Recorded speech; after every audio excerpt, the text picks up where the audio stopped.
had been driving long enough to know when something didn't feel right. I was running a long-haul trip from Illinois down to Arizona, hauling a load of construction materials, mostly rebar and steel beams, heavy but secure. It was a trip I'd done before, mostly interstate, no major mountain passes or tricky back roads. Just a lot of straight, open highway and long stretches of nothing in between. It was late September, the weather still decent but starting to cool off, especially at night. I had planned to make it down to a truck stop outside Oklahoma City before shutting down for a few hours, but I was running ahead of schedule. The road had been clear, and traffic was light, so I figured I'd push a little farther before stopping. I had been on the road for close to 11 hours already, only stopping for fuel once. I wasn't exhausted yet, but I could feel the weight of the drive settling in.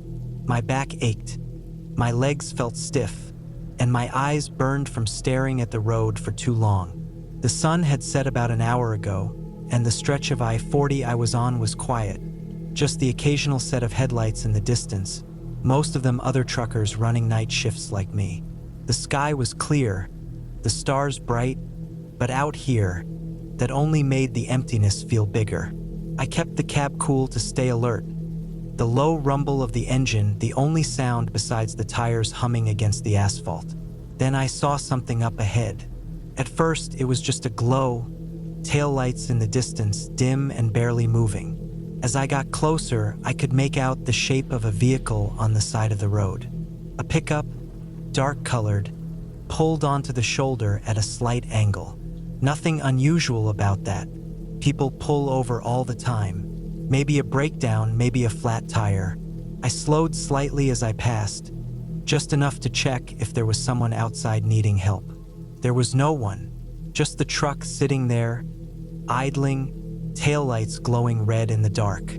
The driver's side door was open. I kept moving. Something about it didn't sit right. I kept checking my mirrors, expecting to see someone step out of the darkness, maybe waving for help, maybe just standing there watching. But there was nothing. After a few more miles, I let it go. It wasn't my problem. If they needed help, they could call for it. I had learned a long time ago not to get involved with roadside situations unless it was a real emergency. But then, about 20 minutes later, I saw another truck. Same make, same model, same dark color, same open driver's side door. This one was farther off the road, barely visible in the darkness. No hazards on, no signs of movement, just sitting there like the first one. I felt my grip tighten on the wheel. Something wasn't right. I kept my speed steady, forcing myself not to check my mirrors as I passed. My brain was trying to come up with a reasonable explanation, but nothing made sense. Two identical trucks, both abandoned in the middle of nowhere. I exhaled slowly, pushing the tension out of my shoulders. Maybe it was nothing. Maybe it was just a weird coincidence. Then I saw a third one. This time it was parked in the median, facing the wrong way. And this time there was someone inside. I only caught a glimpse as I passed, but it was enough. A figure sitting in the driver's seat, barely illuminated by my headlights. Not moving, not looking at me, just sitting there still as a statue. I didn't slow down. I kept driving, my heart thudding in my chest. My breathing felt tight, my hands sweating against the wheel. I had seen some weird things out on the road, but nothing like this. My mind started running through the possibilities. Maybe it was some kind of police sting, though that didn't make sense. Maybe it was a setup, a bait trap for someone dumb enough to stop. Or maybe I shook my head. Didn't matter. I wasn't stopping. The miles passed, the road stretching ahead, dark and endless. I tried to focus, tried to let it go, but I couldn't shake the feeling that something was off. Then I saw the headlights. In my mirrors, far behind me, just two pinpricks of light at first. But they were moving fast. Too fast. I kept my speed steady, watching as they gained on me. My stomach clenched as they got close enough for me to see. Pickup truck. Dark colored. I swallowed hard, keeping my hands firm on the wheel. My mind was racing now, running through my options. If they tried to run me off the road, I was heavy enough that they wouldn't win that fight. But if they had guns, I forced the thought down. Stay calm. Stay smart. The truck pulled into the left lane, speeding up to match my pace. I didn't look over. Didn't give them any reason to think I was rattled. Then, just as suddenly as they had appeared, they cut their lights, vanished into the dark. My pulse pounded in my ears. I could still feel them there, somewhere, running beside me in the blackness. I kept going. 5 minutes passed, then 10. Nothing. Then, ahead of me, I saw it. Another pickup, parked across both lanes. I hit the brakes, my tires screaming against the pavement, my trailer groaning from the sudden force. I felt my rig shudder, but I kept control, easing onto the shoulder as I came to a full stop. My lights washed over the truck blocking the road. It was empty. The driver's door was open, and behind me, I heard the sound of tires on gravel. I didn't hesitate. I threw the truck into reverse, slamming the pedal down. My trailer swung slightly as I backed up, my heart racing. Then, just before I hit the ditch, I cut the wheel hard and gunned it. The truck roared forward, my trailer fishtailing slightly as I tore back onto the highway. In my mirrors, I saw movement. Figures spilling out from the darkness, scrambling toward the abandoned truck. I didn't stop to see who they were. I just kept driving. I made it to the next town in record time, pulling into a well-lit gas station, my hands still shaking as I shut off the engine. I sat there for a long time trying to process what had just happened. No cops, no reports, nothing on the news, just another quiet night in the middle of nowhere. But I knew better. I never took that route again. I always thought I was careful in the woods. I had been hiking for years since I was a teenager, and I never took dumb risks. I checked the weather, packed more food than I needed, carried extra water, a good knife, and a basic first aid kit. I never pushed myself past my limits, and I always stuck to the marked trails. That last part was important. People who wandered off trail were the ones who got lost, injured, or worse. I didn't want to be one of those people. But sometimes all it takes is one small mistake. This trip was supposed to be simple. Just 2 days alone in the mountains, a solo getaway to clear my head. I had picked a trail in a national forest, a 12-mile loop that climbed up through thick pine forest before opening up into alpine meadows, with a campsite near a lake at the highest point. The plan was to hike in, camp for a night, then take the loop back down the next morning. Nothing crazy. I set out early in the morning, my pack snug against my back, my boots solid on the dirt path. The first few miles were peaceful, the forest quiet except for the occasional rustle of squirrels in the underbrush. The air was cool, fresh with the scent of pine and damp earth. I fell into a rhythm, my boots crunching against the packed dirt, my breathing steady. It was around mile 5 when I saw the side trail. It wasn't on my map. It wasn't marked. Just a thin path, barely wide enough for a single person, breaking off from the main trail and winding into the trees. It looked well-trodden, too clear to be an animal trail, but not maintained like the official paths. I stopped, frowning at it. I should have kept walking. Instead, I pulled out my map, double-checking the area. Nothing. No official trails, no old logging roads, just solid forest. But the trail was there, and it looked recent, like people had been using it. I hesitated. I wasn't the kind of person who went off trail, but something about it bothered me. If it was an unofficial path, where did it go? A shortcut? A dead end? My curiosity got the better of me. I stepped off the main trail and onto the narrow path. The first thing I noticed was how quiet it was. The deeper I walked, the more the sounds of the forest seemed to disappear. No wind, no birds, just my footsteps. The path itself twisted through the trees, curving unnaturally, like it was made to disorient someone. I kept going, my stomach tightening for no good reason. 15 minutes passed, then 30. I should have turned around, but I didn't.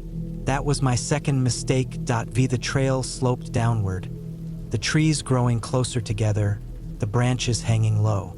Felt wrong. I couldn't explain it, but the further I went, the more uneasy I felt. The air smelled different, like damp rot. The dirt beneath my boots turned soft, almost muddy. My instincts screamed at me to go back, but I had that hiker's stubbornness. I had already come this far. Might as well see where it led. Then I found the cabin. It was old, too old. The wood was dark with age, the roof sagging, the door hanging open just a little. No signs of recent activity, no footprints, no tire tracks, no fire pit. It looked like it had been there for decades, maybe longer. Something was wrong with it. I could feel it. I don't know why I stepped closer. Maybe I wanted to see if anyone had been there recently. Maybe I wanted to prove to myself that I wasn't scared. The air felt thick, humid. I could hear my own breathing, too loud in my ears. The door creaked when I pushed it. Inside, it was worse. The first thing I saw was the chair. Just a single wooden chair, sitting in the center of the room. Nothing else, no furniture, no bed, no stove. Just that chair. And the walls. The walls had scratches on them. Hundreds of them. Deep, uneven gouges, like someone had raked their fingernails across the wood over and over. Some marks were old, faded with time. Others looked fresh. Something moved behind me. I spun around so fast I nearly tripped. But there was nothing there. Just the trees outside, swaying slightly. The light was dim, like the sun had suddenly dipped lower in the sky. I needed to leave. Now, I backed out of the cabin, my pulse hammering. I turned, ready to follow the path back to the main trail. But it wasn't there. The trail was gone. I spun in circles, searching for it. I had just walked in from that direction. There should have been a clear path. But all I saw were trees. Thick, dark trees, pressing closer than before. My breath came in quick, uneven gasps. I wasn't stupid. I knew panic would make things worse. I forced myself to breathe, to think. I had a compass. I had my map. I could get back to the main trail if I stayed calm. I turned west, the direction I had come from. I pushed through the trees, branches scraping against my arms, my legs. I walked for 10 minutes, then 20. Then I saw the cabin again. I stopped dead. My brain refused to understand what I was seeing. I had walked away from it. I had been going in a straight line. And yet there it was. The same sagging roof, the same open door, the same chair, sitting in the middle of the room. I turned and ran. I didn't care about the direction anymore. I just ran, crashing through the underbrush, my breath ragged. I tripped, hit the ground hard, scrambled up, kept going. Then suddenly the trees thinned. I stumbled onto solid ground. The real trail, the marked, official trail. I stood there, gasping, looking around. The sun was higher than before, the air cooler, normal, the way it should be. I didn't stop. I didn't look back. I hiked out of there, faster than I ever had in my life, barely stopping until I reached my car. I never found that trail again. I checked maps, asked other hikers. No one knew about it. No one had ever seen an old cabin in those woods. But I know what I saw, and I know that if I had stayed any longer, I wouldn't have made it back. I had always loved camping. The stillness of the forest, the quiet of the night, the feeling of being alone but not lonely. There was something about it that made the rest of the world feel distant, unimportant.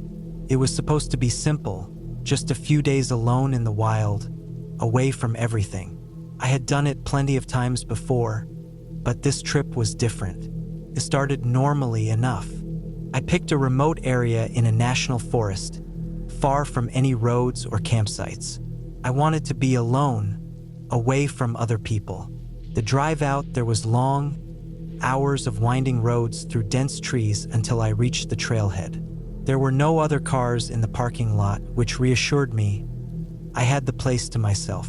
I checked my gear one last time before heading into the woods. My pack was heavy, loaded with everything I'd need. A tent, sleeping bag, extra food, a water filter, a first aid kit, a knife, a map, and a compass. I knew there wouldn't be any cell service, but I had marked my route carefully. I wasn't worried. The first few miles were easy. The trail was narrow but well-worn, cutting through towering trees and thick underbrush. The air smelled fresh, and the only sounds were my footsteps and the occasional rustling of animals in the bushes. I hiked for about 4 hours, deeper and deeper into the woods. The sun started sinking lower, and I found a spot near a small stream to set up camp. It was perfect, flat ground, plenty of firewood, and easy access to water. I set up my tent quickly and gathered wood for a fire. As the sun disappeared behind the trees, I sat by the flames, eating a simple meal and listening to the sounds of the forest. The quiet was peaceful, comforting. That night, I slept well. I woke up once to the sound of something moving outside my tent, but it was distant, probably just an animal. I didn't think much of it and fell back asleep. The next morning, I decided to explore. I packed a small bag with water, a snack, and my knife, then set off into the woods. There was no real destination. I just wanted to see what was out there. The forest was thick, the trees stretching high, their branches blocking most of the sunlight. I followed a small game trail, pushing through dense underbrush, stepping over fallen logs. It was beautiful, untouched, and then I found something strange. It was an old campsite. The tent was still there, collapsed, covered in leaves and dirt. A rusted pot sat near a fire pit, long cold. A backpack lay torn open, its contents scattered. I stopped. There were no signs of recent activity. No footprints, no fresh firewood. No indication that anyone had been here in a long time. But it didn't look abandoned by choice. It looked like someone had left in a hurry. I took a step closer. There was a boot, half buried in the dirt. Just one. No sign of the other. Cold feeling crept over me. I turned and left, moving quickly, my earlier excitement gone. I made it back to my camp before sunset, but the unease didn't fade. I tried to shake it off, telling myself it was nothing. Maybe someone had left in a hurry. Maybe they had an emergency. Maybe. That night, I didn't sleep as well. Every little sound made me tense up. The rustling in the bushes, the creak of the trees, the snap of a branch. Sometime in the middle of the night, I woke up to a different sound. Something was moving, close. It wasn't the wind. It wasn't an animal. It was careful, deliberate. I held my breath, leaves crunching, a slow, steady sound. It was coming from just outside my tent. I lay there, frozen, every muscle in my body tight. Then silence. I stayed like that for what felt like hours, waiting, listening. Nothing. Eventually, exhaustion won. I must have fallen asleep, because when I woke up, the sun was rising. I unzipped the tent and looked outside. Nothing. But then I saw it. The firewood I had stacked was scattered. Not knocked over. Not disturbed by an animal. Scattered. I packed up immediately. I moved fast, retracing my steps back to the trailhead. The forest that had felt peaceful before now felt different. The trees seemed taller, the shadows darker. I kept expecting to hear footsteps behind me, to see movement in the corner of my eye. I never did, but I felt watched the whole way back. When I reached the parking lot, my car was still there. The only car. I threw my pack in the back seat, locked the doors, and started the engine. I didn't stop driving until I was miles away. I don't know who or what was out there with me. I don't want to know, but I do know one thing. I'll never camp alone again.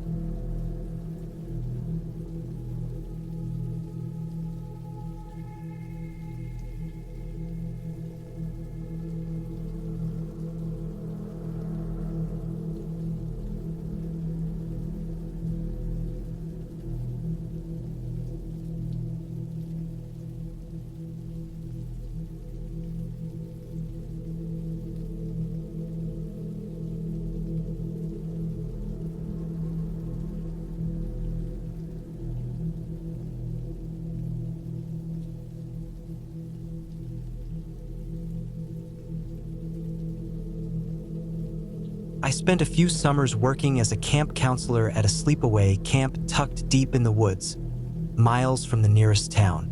The kind of camp that had been around for decades, where the cabins were old, the trails were worn, and every counselor had a story about something weird that had happened over the years. It was the kind of place where the darkness felt heavier at night, where the trees swallowed the last bits of daylight and left everything feeling just a little too quiet. We always told ghost stories around the campfire. It was a tradition. The younger kids got the fun, silly ones, but the older campers wanted something scarier. Something that would stick with them when they lay in their bunks at night, staring at the ceiling, listening to the sounds of the forest outside. I had my own go-to story, a tale about a ghost that killed people unless they gave him 2 of their teeth and 2 names of other people to take instead. It was the perfect mix of creepy and ridiculous, something that would make the campers uneasy but still let them laugh it off at the end. But the real trick, the thing that made it unforgettable, was what I did after.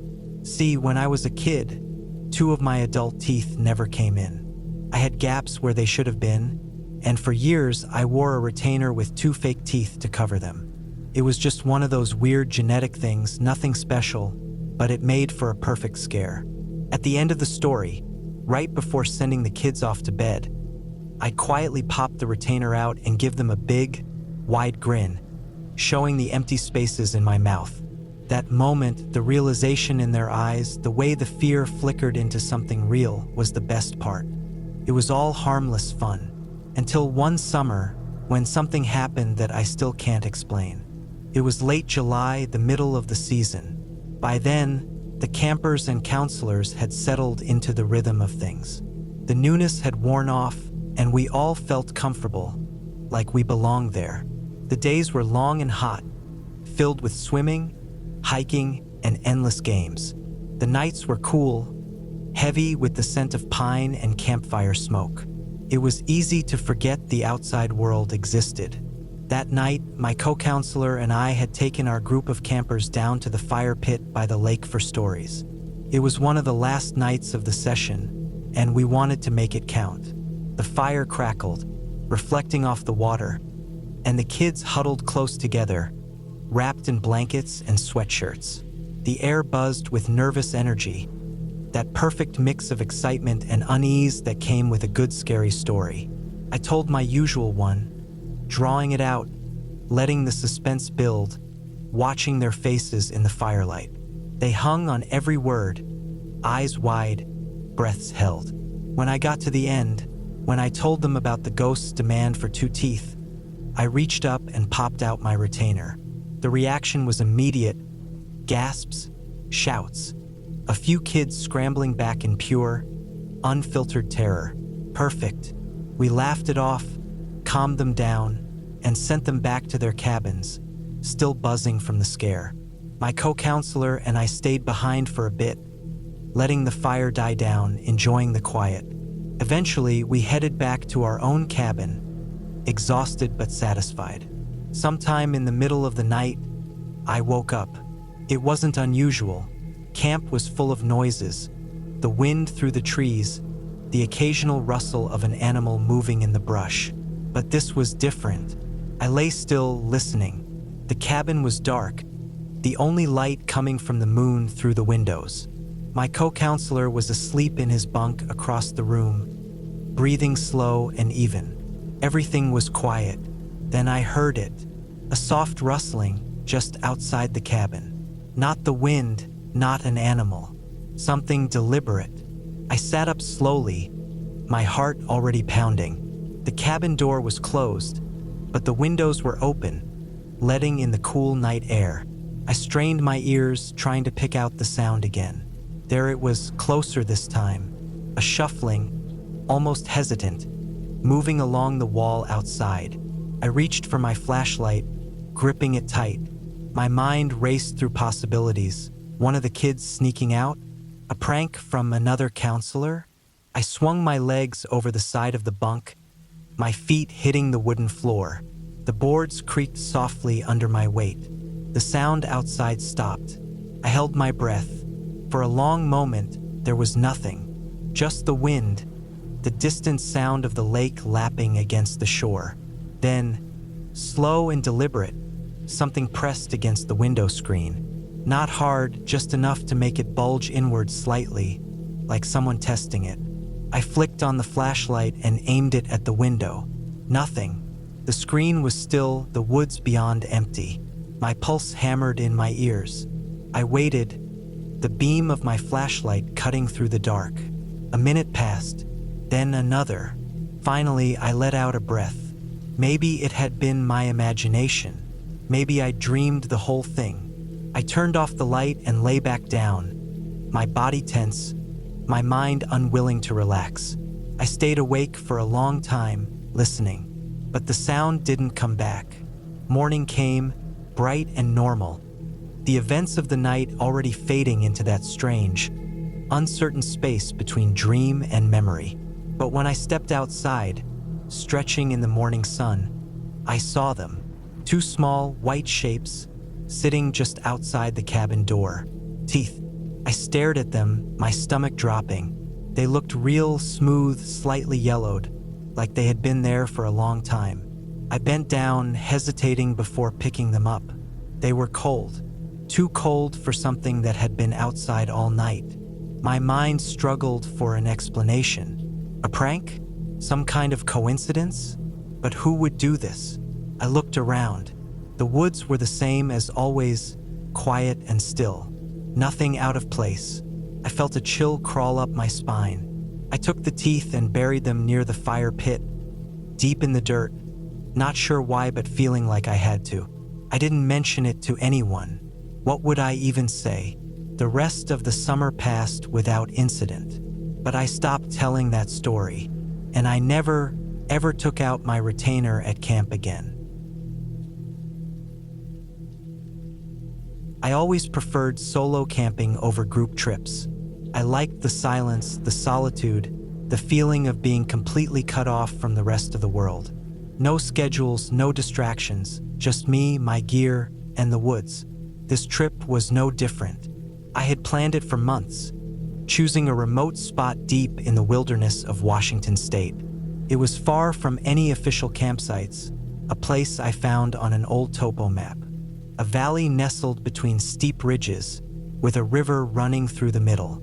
The nearest road was over 10 miles away, and even that was nothing more than an unmaintained Forest Service road. It was exactly the kind of place I liked.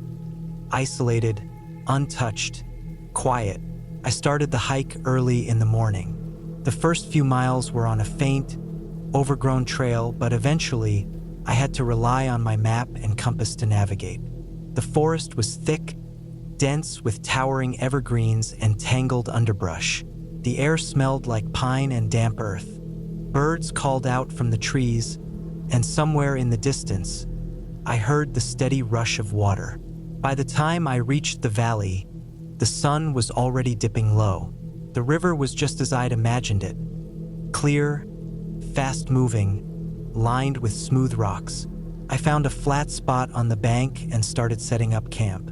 First, the tent, then the fire pit. I gathered wood, stacked it neatly, and got a small fire going as the last light faded from the sky. The heat felt good against the evening chill. I cooked a quick meal, ate while staring into the flames, and let my mind settle into the rhythm of the woods. As the fire crackled, I started to get that feeling. The one I always ignored at first. The prickling at the back of my neck. The sense of being watched. It was common when camping alone, just a natural reaction to being so exposed. My brain playing tricks on me, filling the silence with imagined threats. I brushed it off and focused on the fire. The woods around me were quiet, just the occasional rustle of wind through the trees. Nothing unusual. But then I heard something. A soft crunch. Not close, but not far either. Somewhere in the darkness beyond the firelight. A footstep. I froze, my heart hammering. I listened. Silence. Could have been anything. A deer, a raccoon, even just a branch falling. I waited, every muscle tensed. Nothing else moved. Eventually, I let out a slow breath and stood up. I grabbed my flashlight and swept it across the trees. The beam flickered over trunks, branches, undergrowth. Nothing. Still, I couldn't shake the feeling. I stayed up longer than I had planned, letting the fire burn low before finally forcing myself into the tent. I lay there in my sleeping bag, staring at the nylon ceiling, listening. Every sound felt magnified: the river, the wind, the distant call of an owl. I told myself it was just my imagination, that I was alone out here. At some point, exhaustion won. I drifted off. I woke up suddenly. I didn't know why at first, just that something was wrong. I listened. The fire was out, the night deep and black. The river was still rushing, the wind still whispering through the trees. Then I heard it, a sound close to my tent. Soft, careful, a footstep. My body went rigid. I reached for my flashlight with slow, deliberate movements. My fingers wrapped around it, my thumb pressing against the switch. I waited. Another step, closer this time. I clicked the light on. The beam shot through the darkness, illuminating the thin fabric of my tent. Shadows shifted. Something moved just outside. I barely breathed. The shape didn't move for several seconds. Then slowly it backed away. I stayed frozen, listening as the footsteps retreated into the trees. I didn't sleep the rest of the night. As soon as the sky started to lighten, I packed up. My hands were shaking as I rolled up my sleeping bag, shoved my gear into my pack. I wanted to be gone before whoever or whatever was out there came back. As I was taking down my tent, I saw them. Footprints. Not boots. Not animal tracks. Bare feet. They circled my campsite, stopped just outside my tent. I hiked out fast. Didn't stop. Didn't look back. Took me almost the entire day to reach my truck. When I finally saw it, sitting there on the empty dirt road, relief washed over me so hard I almost dropped to my knees. I threw my pack in the back, climbed in, and locked the doors. Then, just as I was about to start the engine, I saw something in the trees. A figure, standing just at the edge of the forest, half hidden in the shadows. Watching. I didn't wait. I started the truck, tore down that road faster than I ever had in my life. I never went back to that valley. I never even told anyone about what happened. But I stopped camping alone after that.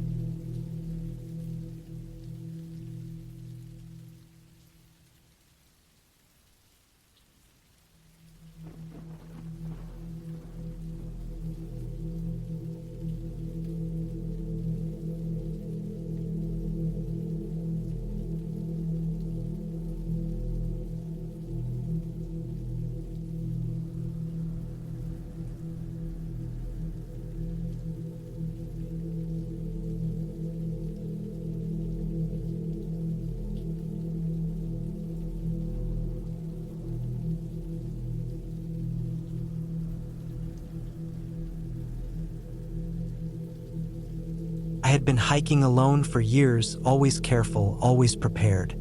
I wasn't reckless. I didn't take unnecessary risks. But none of that mattered when I found myself lost in the deep woods, miles from the nearest road, with no clear way back. I had planned a 3-day solo backpacking trip through a stretch of national forest that wasn't well traveled. The kind of place where you wouldn't see another person for days. That was exactly what I wanted. Quiet, solitude, a break from everything. The forest was old growth, dense with towering pines and thick underbrush. The trail I planned to take was unmarked, but I had mapped it out carefully beforehand. I had a GPS, a topographic map, and a compass. I wasn't worried. I parked at the trailhead in the early morning, locked my car, and started walking. The first few miles were easy, soft dirt trails, scattered patches of sunlight breaking through the canopy, birds chattering in the distance. The air smelled like pine and damp earth. I moved steadily, covering ground fast. The deeper I went, the quieter it got. After a few hours, the only sounds were my own footsteps and the occasional rustling of leaves in the breeze. By midday, I reached the first waypoint, a small clearing with a stream running through it.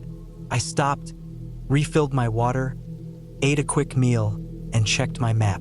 Everything was going exactly as planned. I kept moving. As the day stretched on, the terrain grew more rugged. The trees pressed in closer. The underbrush thickened.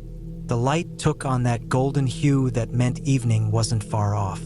I needed to find a place to camp.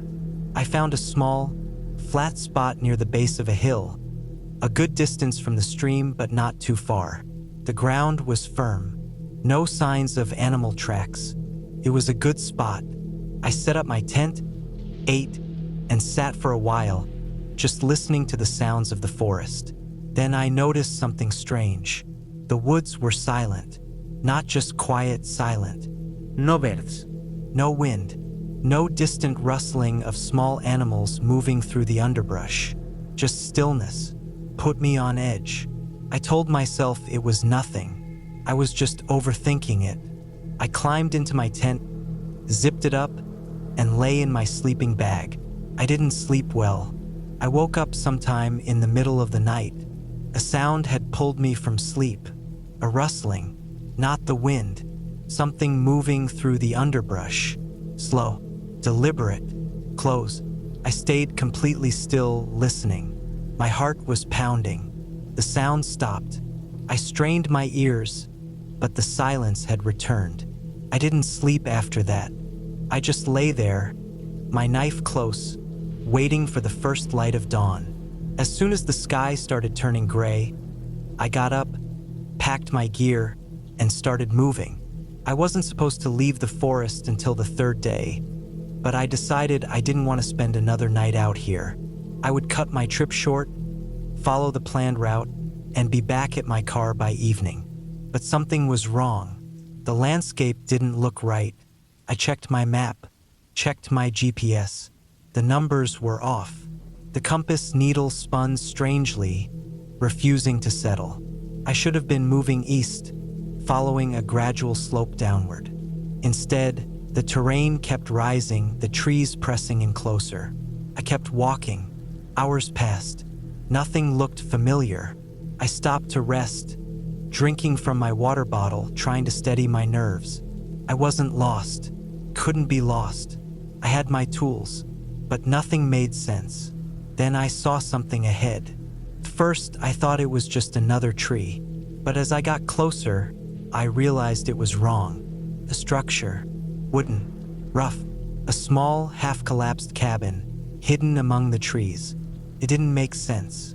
There was no record of any structures out here. I had studied the maps. I should have turned around, but I didn't. I stepped closer. The wood was old, weathered, the door hanging open. The ground around it was disturbed. Patches of dirt scuffed as if something had been dragged. I took another step. Then I saw the footprints. Not mine. Deep impressions in the dirt. Barefoot. Too long. The toes spread strangely apart. I backed away, my pulse hammering. I turned and started walking fast, my breath coming short. Then I heard it. A sound behind me. Soft, almost careful. Footsteps. Following me. I didn't turn around. I walked faster. The trees blurred. My legs burned. My breath was loud in my ears. The sound behind me didn't stop. Kept pace. Closer. Too close. I ran. I didn't care about the trail anymore. I just ran. Branches tore at my arms. My pack slammed against my back. My boots slipped on loose dirt. Then sunlight. I burst from the trees onto a dirt road. My car was there. I didn't stop. I yanked the door open, threw myself inside, locked the doors, started the engine with shaking hands. As I pulled onto the road, I glanced into the rearview mirror. At the edge of the tree line, just before it disappeared into the shadows, something stood there, tall, Still, watching. I didn't stop. I didn't slow down. I drove until I saw other cars, until I was far away from those woods. I don't know what I saw. I don't know how I got so turned around. But I know one thing for sure. I was not alone in that forest. I had always preferred hiking alone. There was something about being out there, deep in the woods with no one around, that made me feel like I had stepped outside of the world for a while. I liked the silence, the feeling of being totally untethered from the rest of my life. No sedulis, no conversations, no expectations. Just me, the trail, and the sound of my own footsteps. That's how I ended up hiking a remote trail in Montana late one afternoon, pushing further into the wilderness than I probably should have. I had been on a road trip for a few weeks, moving through the northern states, camping out when I could, staying in cheap motels when I couldn't. I had spent most of my time on well-traveled trails, places where I could pass other hikers every so often and feel like I wasn't completely alone. But that morning, I had stopped at a small gas station on the edge of a town I barely remember the name of, and the guy behind the counter told me about a trail a few miles out. "No one really goes up that way," he had said. "Not because it's dangerous, just kind of out of the way." That was exactly what I wanted to hear. So I drove out there, found the unmarked dirt lot he had mentioned, and set off into the woods with my pack strapped tight to my shoulders. It was perfect at first. The trail was well maintained but clearly not heavily used.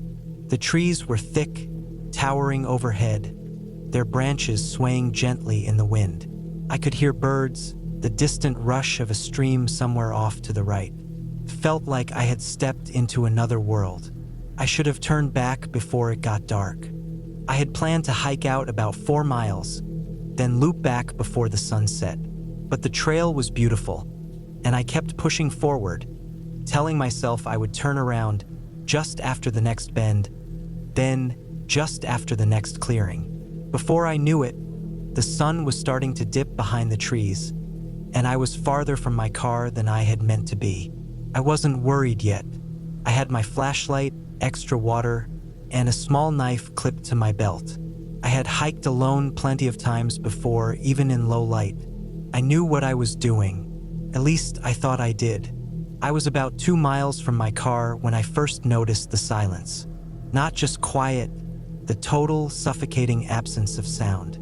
The birds had stopped. The wind had died. Even the distant rush of the stream was gone. I stopped walking. The woods felt heavy, like they were pressing in around me. I held my breath, listening hard, trying to pick up anything. An insect buzzing, a branch creaking, my own heartbeat. Nothing. That was the first time I felt it. That slow, creeping awareness that something wasn't right. I turned my flashlight on, sweeping the beam across the trees. Everything looked the same as it had before. Just woods, just the trail, just me. But the silence lingered. I started walking again, a little faster now, my boots crunching against the dirt. It was the only sound in the world. And then, just as suddenly as it had stopped, the forest came back to life. A bird chirped. A breeze rustled the leaves. The distant stream was there again, whispering through the trees. I let out a breath I hadn't realized I was holding. Just my imagination, I told myself. Just my mind playing tricks on me. But I picked up my pace anyway. About a mile from my car, I saw the first footprint. It was right there in the dirt, just off the side of the trail. Deep, clear, recent. It wasn't mine. I stopped, shining my flashlight over it, my stomach twisting. It was a boot print, same as mine, but bigger, wider, and it was pointing perpendicular to the trail, as if someone had stepped out of the woods, paused, then stepped back in. I turned in a slow circle, scanning the trees. Nothing. I kept walking. The second footprint was even fresher. This one was right in the middle of the trail. My throat went dry. I hadn't seen anyone else out here. No one had passed me. No one should have been this deep in the woods at this hour. I swept my flashlight along the ground, looking for more prints. There were none, just that single boot print pressed firm into the dirt. I took a step back, my body tense. My heart was beating too fast now. Then I heard it, the snap of a branch, somewhere off to my left. I swung my flashlight in that direction, my pulse hammering. The trees stood still, thick and unmoving. I waited, ears straining. Nothing. After a long moment, I forced myself to keep moving, my legs stiff, my breath tight in my chest. I was almost to the car. I just needed to get there. The last stretch of trail felt endless. I kept my flashlight low, sweeping the beam along the ground, watching for more footprints, for movement, for anything. The silence had returned, thick and absolute. Then, finally, I saw it, the dark shape of my car sitting in the dirt lot up ahead. Relief flooded me. I was almost there. And then, just as I stepped off the trail, I caught one last thing in the flashlight beam. Another boot print. This one was different. It was facing mine, like someone had been standing there, waiting, watching. I didn't stop. I didn't look around. I walked straight to my car, yanked the door open, and got inside, locking the doors the second I was in. My hands were shaking as I started the engine, my headlights flooding the empty lot. Empty, but I didn't wait. I pulled out fast, my tires kicking up dust, my eyes fixed on the road ahead. I didn't breathe properly until I was miles away. I don't know what happened out there. I don't know who made those footprints. Maybe it was just another hiker, though that seems unlikely. No one parks at that trailhead. No one hikes out there. It's too isolated, too empty. I keep thinking about that last footprint, the one facing mine, like someone had been standing there, waiting, and I wonder how long had they been out there, and how close had they gotten without me knowing. I always thought I understood the woods. I grew up around them, spent my weekends hunting and hiking, and I knew how to handle myself. I knew how to track, how to read a map, how to build a fire and find my way out if I ever got lost. But the woods don't care how much you think you know. They'll swallow you if you're not careful. And if you go deep enough, far enough from anyone who might hear you scream, you might realize that you're not the only thing moving out there. The trip was supposed to be simple. A 5-day solo hike through an area of deep forest I had been wanting to explore for years. No marked trails, no campsites, just me, my pack, and the wild. I planned my route carefully. I had my GPS, my map, and enough supplies to last me a full week if I needed it. I wasn't worried. The first day went smooth. I covered about 10 miles before setting up camp near a small creek. I cooked dinner, sat by the fire, and listened to the sounds of the forest as the sun went down. It was peaceful, exactly what I wanted. The second day was harder. The terrain got rougher, the trees denser. By mid-afternoon, I was deep in it. Miles from anything, just thick trees and old, forgotten land. That's when I started getting the feeling. First, it was just a little nagging thought. That pressure in the back of your mind when you feel like someone's watching you.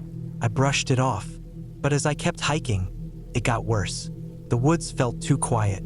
The normal sounds, the birds, the insects, the rustling of small animals were gone. It was just me, my boots on the dirt, and a heavy, unnatural silence. I stopped, looked around. Nothing, but the feeling didn't go away. I picked up my pace. By the time I made camp that evening, the feeling had settled into my bones. I couldn't explain it. There was no reason for it, but I couldn't shake the thought that something out there was aware of me. I woke up to the sound of branches snapping. Not little twigs, big, solid branches breaking under something heavy. I sat up fast, heart hammering. The fire had burned down to embers, barely giving off any light. I listened. First, nothing, just the stillness of the woods. Then movement, slow, deliberate. It wasn't a deer. Deer move fast, light on their feet. This was different. I stayed completely still, my knife in my hand, my ears straining. The sound moved past my camp, just outside the glow of the fire. I couldn't see it. I couldn't hear breathing or footsteps, just the occasional crack of wood, the shift of weight on the forest floor. Then nothing. Minutes passed. I didn't move. I barely breathed. Then, finally, the woods came back to life. The insects started chirping again. The distant hoot of an owl broke the silence. Whatever it was gone. I didn't sleep much after that. By morning, I had convinced myself it was a bear. Maybe it had wandered close, smelled my food, and moved on when it didn't find anything. I packed up quickly and put more miles between me and that spot. But the feeling never left. The whole day I felt it, that watching feeling. I kept checking over my shoulder, scanning the trees. Nothing. By late afternoon, I knew I needed to find a good place to camp, somewhere with a clear view. I found a small clearing on a ridge, elevated, with fewer trees close by. I set up camp and built my fire big. That night, I kept my knife in my hand as I lay in my sleeping bag. I woke up to the sound of breathing, right outside my tent. Not an animal. Not the sharp, quick sniffing of a deer or the heavy huff of a bear. This was slow, steady, human. I went ice cold. Every inch of me locked up, every hair on my body standing on end. I didn't move. I just listened. The breathing was low, deep. Someone standing right there, inches from the thin fabric of my tent. Just listening. I gripped my knife so hard my fingers ached. I stayed still. I didn't even blink. Minutes passed. My heart pounded so hard I was sure it would hear me. Then footsteps. Slow. Walking away. Not crashing through the brush. Not running. Just walking. I didn't move until the sun started rising. Then I packed my gear in record time and got the hell out of there. I changed my route. I wasn't finishing my planned loop, I was getting out. I moved fast. No breaks, no stopping to rest. Just hiking hard, putting as much distance as I could between me and that ridge. But the feeling never left. I knew it was still out there. I didn't hear it, didn't see it, but I knew. By late afternoon, I finally reached a rough service road. Not much, just a dirt track barely wide enough for a truck. But it meant civilization. I followed it for miles. The whole time I fought the urge to run. As the sun started setting, I saw it. A parked truck. I almost cried. I made it back to my car just as the last light faded. I locked the doors, sat there for a long time, just gripping the wheel, staring back at the black wall of trees. Nothing moved, but I knew something had been out there, and it had been watching me the whole time. I don't know how long I've been sitting here, staring at my hands. They won't stop shaking. My knuckles are raw, split open in places, dirt packed into the cracks. I should clean them. I should get up, but I can't. My pack is still lying a few feet away, half open, some of my gear spilling onto the dirt. My boots are caked in dried mud, one of the laces torn. My shirt, ripped, stained with things I don't want to think about. I made it out, but I don't know if I'll ever go back into the woods again. The plan I had planned the trip for weeks. A solo hike through the backcountry, 3 days, maybe 4. No marked trails, no campgrounds, just me and the wilderness. I'd done it before. I was careful, I was prepared. I picked a section of forest in the Pacific Northwest. A place with no real trails, just old logging roads and animal paths. A place where I wouldn't run into anyone. I wanted the quiet. I packed everything I needed, enough food, a water filter, extra layers. I had my map, my compass, a GPS. I wasn't an idiot. I should have been fine. The first day was perfect. The air was crisp, the smell of pine thick in the morning air. The hike was tough. Steep climbs, loose rocks, thick underbrush, but nothing I couldn't handle. By midday, I was deep in the woods. No roads, no power lines, no signs of people. Exactly what I wanted. I set up camp near a small creek, cooked dinner, stretched out by the fire, listened to the wind move through the trees. I felt at home. I had no idea how bad things were about to get. The first sign the second day, I kept moving west. The forest got denser. The trees pressed closer together, their trunks thick and gnarled. The ground was uneven, roots twisting up like veins. That's when I found the first sign that something was wrong. A tree stripped of its bark, not just scratched, peeled. The wood underneath was smooth, pale, like something had torn at it with careful, deliberate hands. At first, I thought it was a bear. They do that sometimes, clawing at trees for food. But there were no claw marks, no bite marks, just the bare wood exposed like bone. I kept walking. A mile later, I found another, then another, a straight line leading deeper into the forest. I don't know why I followed it. The clearing, it was late afternoon when I found the clearing. The trees opened up suddenly, like something had ripped them away. The ground was bare, no grass, no underbrush, just dirt, packed tight, littered with dead leaves. And in the center, a pile of bones. They weren't human, deer maybe, smaller animals mixed in, stripped clean, stacked neatly. I crouched down, my stomach tight. The bones were fresh, not bleached by the sun, not buried under leaves. Something had been here recently, watching. I left the clearing fast. The noise that night, I didn't sleep well. The wind had picked up, rustling through the trees, making them creak and groan. My fire burned low, casting flickering shadows. Then, somewhere in the distance, a sound, a dull, rhythmic thudding, like something heavy hitting wood. I sat up, my pulse hammering. Came again, closer, thud, pause, thud. It wasn't footsteps. It wasn't an animal moving through the brush. It was deliberate, measured, like something knocking on a tree. I gripped my knife, my breath coming fast. I told myself it was nothing. The wind, a branch falling. But I didn't sleep. The third day by morning, the woods felt different. The trees seemed taller, the shadows darker, the air heavier.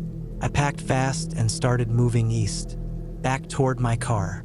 I wasn't panicked, not yet, but I knew I didn't want to be out here anymore. By noon, I realized I was going the wrong way. I checked my compass. The needle spun wildly before settling, pointing south. That was wrong. I checked my GPS. No signal. I checked my map. It didn't make sense. The landmarks didn't line up. The hills, the ridges, they were all wrong. I turned north. I walked for hours.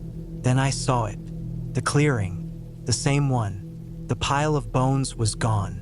The descent into fear I ran. I don't remember how far, how long. My pack slammed against my back, branches whipping my arms.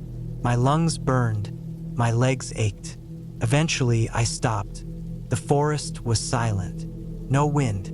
No birds. Nothing. I checked my compass again. The needle was spinning. I turned in a slow circle, my breath ragged. Then, just ahead, a tree, stripped of its bark. I had been walking in circles.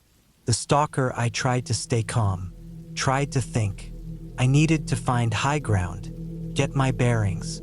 I climbed the nearest ridge, my legs shaking. At the top, I scanned the horizon. Nothing but trees, endless, unbroken. Then movement. Far below, between the trees, a shape, tall, thin, not moving like an animal, not moving like a person. Watching, I dropped to the ground, my heart slamming against my ribs. I didn't breathe. Minutes passed. When I looked again, it was gone. The last night, I didn't stop moving until nightfall. I made a fire, kept my back to a rock face, my knife in my hand. I didn't eat, didn't sleep. Then, near midnight, footsteps. Soft, careful, circling. I gripped my knife so hard my fingers went numb. The footsteps stopped. Then, just beyond the firelight, a shape. Standing, watching. Too tall, too thin, not right. I didn't move. I didn't blink. It stayed there for hours. Then it stepped back, melted into the trees. gone. The escape at dawn, I ran. No thought, no direction, just movement. Hours blurred together. My legs burned. My lungs screamed. Then the road. I stumbled onto the asphalt, nearly collapsing. My car was there, right where I left it. I didn't look back. I drove until I hit the nearest town. I checked my GPS, my map. Something was wrong. The forest I had been in, the place I had spent 3 days, it wasn't there. Not on any map. I don't know where I was. I don't think I ever will.